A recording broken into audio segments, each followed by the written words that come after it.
Good morning students. हमने chapter 1 complete कर लिया था, तो हमने एनसीईआरटी के सारे क्वेश्चंस कर लिए हैं। बाकी आज मैंने कुछ एक्स्ट्रा क्वेश्चंस लिखे हैं जो बोर्ड में पूछे गए हैं, तो बोर्ड के हिसाब से ये क्वेश्चन है कुछ, तो उनके जवाब और उनको मैं आज समझाऊंगी। और आपने ये क्वेश्चंस अपनी नोटबुक में भी लिखने हैं, और मैंने दोनों का लिखा है, हिंदी मीडियम इंग्लिश मीडियम। तो जो हिंदी मीडियम है वो हिंदी वाला उतारेंगे, और जो इंग्लिश मीडियम वाले हैं वो इंग्लिश में जो लिखा है। रिएक्शंस दोनों के लिए बराबर होती हैं। तो पहला है क्वेश्चन, अभिक्रियाओं के नाम लिखिए। Tell the name of the type of reaction. तो ये रिएक्शन दे रखी है, तो अब आपने बताना है कि कौन सी टाइप की अभिक्रिया है ये। तो ये देखो, इस साइड भी कितने अभिकारक हैं? 2। इस साइड भी कितने अभिकारक हैं? 2। तो इसका मतलब संयोजन तो नहीं हो सकती क्योंकि उनमें तो बढ़ते हैं प्रोडक्ट्स, और वियोजन भी नहीं हो सकती क्योंकि उसके अंदर टूटते हैं। तो इसका मतलब बची कौन सी? विस्थापन और द्विविस्थापन। तो एक है यौगिक, एक है तत्व, और इस तत्व ने आयरन को उसकी जगह से हटा दिया है। इसका मतलब ये कौन सी टाइप की अभिक्रिया हो गई? विस्थापन अभिक्रिया। जब कोई तत्व किसी दूसरे तत्व को उसकी जगह से हटा देता है तो उसे हम बोलते हैं डिस्प्लेसमेंट रिएक्शन। अब इसका ये जो है लेड नाइट्रेट, इसको जब बेटे ट्रायंगल का निशान होता है, हीट दी गई या ऊष्मा दी गई, गर्म किया गया, तो वो टूट के 3 प्रोडक्ट्स बना रहा है। तो देखो, एक था अभिकारक और 3 उत्पाद का निर्माण कर रहा है, 1 रिएक्टेंट, और वो ब्रेक डाउन हो रहा है कितने में? 3 प्रोडक्ट्स में। तो ऑटोमेटिकली यहाँ पर एक है, यहाँ पर वो टूट गया, तो इसका मतलब ये कौन सी है? ये है वियोजन। बेटा कई जगह पे वियोजन की जगह पे अपघटन भी दे रखा हो तो आप उसको वियोजन ही मानना है। वह बाकी आप यह कंफर्म करने के लिए आपको पता ही है इंग्लिश में उसे क्या बोलते हैं? डिकम्पोजिशन। कई बार वियोजन की जगह पे अपघटन भी लिखा होता है, वही मतलब होता है। डिकम्पोजिशन का भी दूसरा नाम अपघटन है। अब बात करते हैं इसकी। एक अभिकारक टूट के 2 प्रोडक्ट दे रहा है, ठीक है ना? एक रिएक्टेंट 2 प्रोडक्ट्स। तो ये कौन सा हो गया? फिर से ये हो गई हमारी वियोजन अभिक्रिया, और इसको हम इंग्लिश में क्या बोलते हैं? डिकम्पोजिशन। उसके बाद N2 + O2 gives NO, nitrogen का ऑक्साइड है। तो अब ये देखो, यहाँ कितने थे? 2। यहाँ कितना है? 1।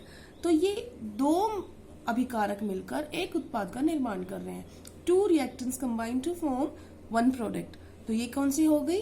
कंबाइन कर रहा है। कंबाइन कर रहा है तो इसका मतलब संयोजन अभिक्रिया। उसको इंग्लिश में बोलते हैं कॉम्बिनेशन रिएक्शन। अब इसकी बात करते हैं।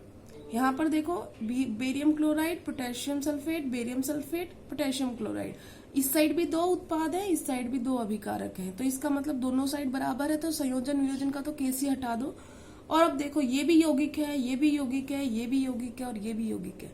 इसका मतलब इनका ट्रांसफर हो रहा है एक दूसरे की जगह पे। बेरियम उसकी जगह पे चला गया, बेरियम सल्फेट बना दिया, पोटेशियम क्लोरीन के साथ आ गया तो पोटेशियम क्लोराइड बना दिया। तो इसका मतलब ये कैसी हो गई? द्विविस्थापन,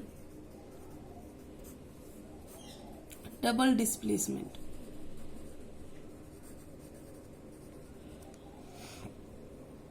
बेटा बोर्ड में क्वेश्चन पूछा गया, बुझा हुआ चूना का सूत्र क्या है? पहले तो ये समझो, बुझा हुआ चूना बोल किसको रहे हैं? तुम चूना लेके आए सफेदी करने के लिए, वो तो बोला जाता है बिना बुझा हुआ चूना, मतलब अभी वो बुझा नहीं है। तो अब उसका इंग्लिश में बोलते हैं हम उसको क्विक लाइम। तो बिना बुझा हुआ चूना होता है कैल्शियम का ऑक्साइड, और जब इसमें हम पानी डाल देते हैं तो वो बन जाता है कैल्शियम का हाइड्रोक्साइड। तो ये दोनों क्वेश्चंस एक जैसे हैं, बस इतना ध्यान रखना है कि जो हिंदी में बिना बुझा हुआ चूना, इसका मतलब अभी उसमें पानी नहीं डाला है, तो वो कैल्शियम ऑक्साइड है, क्विक लाइम बोलते हैं। और बुझे हुए चूने को जब उसमें पानी डाल देते हैं हम, तो वो ऑक्साइड से हाइड्रोक्साइड में कन्वर्ट हो जाता है, तो ये स्लेक्ड लाइम है। अब इससे अगला क्वेश्चन जो बोर्ड में पूछा गया वो था ये थोड़ा अलग टाइप का क्वेश्चन है। क्या है ये? कि सिल्वर ब्रोमाइड सूर्य के प्रकाश में सिल्वर में टूट जाता है और ब्रोमीन में टूट जाता है। अगर अभिक्रिया का प्रकार पूछा होता तो आप बता देते ये वियोजन अभिक्रिया है, डिकम्पोजिशन है, लेकिन अभिक्रिया का उपयोग पूछा गया है, यूज पूछा गया है इस रिएक्शन का। बेटा तो ये रिएक्शन जो होती है, आपने सुना होगा पहले ब्लैक एंड व्हाइट फोटो बनते थे, अभी तो बहुत कम लोग बनवाते हैं, पहले वही बनते थे। तो यही सॉल्यूशन यूज होता था सिल्वर ब्रोमाइड का। तो इसका मतलब ये किस में यूज होती है? श्याम श्वेत फोटोग्राफी,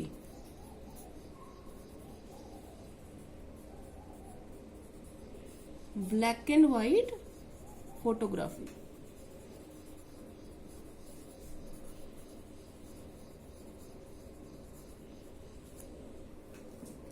अब अगला क्वेश्चन है, तेल युक्त खाद्य सामग्री को नाइट्रोजन से प्रभावित क्यों किया जाता है?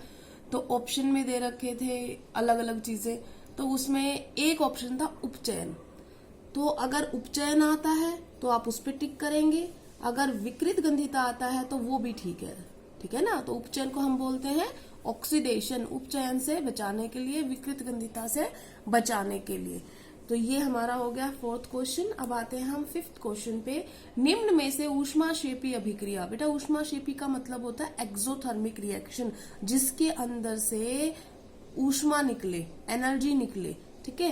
तो अब ये देखो यहाँ पे क्या हुआ है, कैल्शियम कार्बोनेट है, इसको तोड़ा गया है। तो देखो ये ट्राइंगल का निशान, इस तीर के ऊपर अगर कोई टाइप की ऊष्मा लिखी है तो वो तो ऊष्मा शोषी होगा।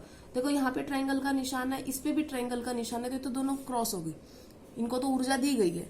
और यहाँ पर देखो सनलाइट है, सनलाइट सूर्य का प्रकाश भी एक टाइप की क्या होती है, ऊर्जा। तो ये तो सीधा ही कट गया। बचा कौन सा? वनस्पति द्रव्य का कंपोस्ट में विघटन।